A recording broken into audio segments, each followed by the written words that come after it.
Kita bersatu dalam doa. Damai sejahtera yang daripada Allah Bapa yang melampaui dari segala akal dan pikiranmu, kiranya beserta dengan saudara-saudara sekalian. Amin. Pemirsa yang dikasihi oleh Tuhan kita Yesus Kristus, renungan kita pada hari ini Senin 14 April 2025 tertulis dalam Kisah Para Rasul 14 ayat 17, demikian firman Tuhan. Namun ia bukan tidak menyatakan dirinya dengan berbagai-bagai kebajikan, yaitu dengan menurunkan hujan dari langit dan dengan memberikan musim-musim subur bagi kamu. Ia memuaskan hatimu dengan makanan dan kegembiraan. Kebajikan Tuhan tetap untuk selama-lamanya. Ada satu pujian yang berkata, musim akan selalu berganti. Kasih Tuhan tetap abadi. Tak akan berubah sampai selamanya. Ku tetap percaya. Musim kehidupan memang akan selalu berganti. Tetapi kasih setia kebajikan Tuhan tetap untuk selamanya. Apapun yang sedang terjadi dalam hidup ini, firman Tuhan tetap berlaku dan bisa kita andalkan. Paulus dan Barnabas yang diceritakan dalam Kisah Para Rasul 14 ini mengalami musim kesulitan dan kesusahan dalam memberitakan Injil. Tetapi Rasul Paulus dan Barnabas tidak pernah putus asa, sebab kita lihat saat Paulus dan Barnabas berada di Listra dan Paulus memberitakan firman Tuhan dan melihat seseorang duduk mendengarkan pemberitaan Injil dari Paulus. Lalu Paulus menatap dia dan melihat bahwa ia beriman dan dapat disembunyikan di ayat 9. Lalu Paulus dengan suara nyaring berkata, berdirilah tegak di atas kakimu, ia sembuh. Saat orang banyak mengetahui mujizat ini, mereka menganggap Paulus dewa Hermes dan Barnabas dewa Zeus yang telah turun dalam rupa manusia. Lalu mereka datang membawa korban persembahan. Kita baca di ayat 13 dan ayat 18. Namun kita lihat Paulus menolak sanjungan nama tersebut karena ini akan menjadi batu sandungan akan misi Paulus dalam memberitakan Injil. Paulus tidak mau terjebak dengan pujian dan sanjungan manusia sehingga Paulus dan Barnabas sangat tegas menegur dan bukti penolakan itu dengan mengoyakkan pakaian mereka.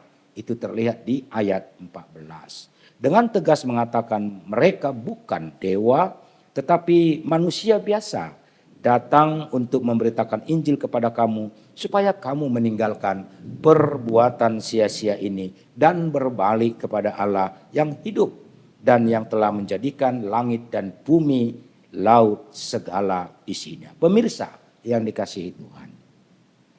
Paulus dan Barnabas menolak penyembahan itu karena mereka memang tidak mencari kemuliaan untuk diri mereka sendiri. Mereka hanya mencari kemuliaan untuk Allah. Ada banyak orang percaya mengalami seperti ini. Ada juga banyak pelayan gereja mengalami seperti ini. Melayani untuk mencari kemuliaan diri sendiri atau melayani untuk kemuliaan Tuhan. Betapa sering kita tergoda untuk senang diperlakukan istimewa atau menganggap diri istimewa. Tiba-tiba serasa kita ini lebih dibanding sekitar, lebih hebat, lebih kaya, lebih cerdas, lebih beruntung, lebih penting, lebih super, lebih suci. Padahal semua kelebihan yang sedang mengunjungi kita hanyalah pemberian dan titipan Tuhan belaka.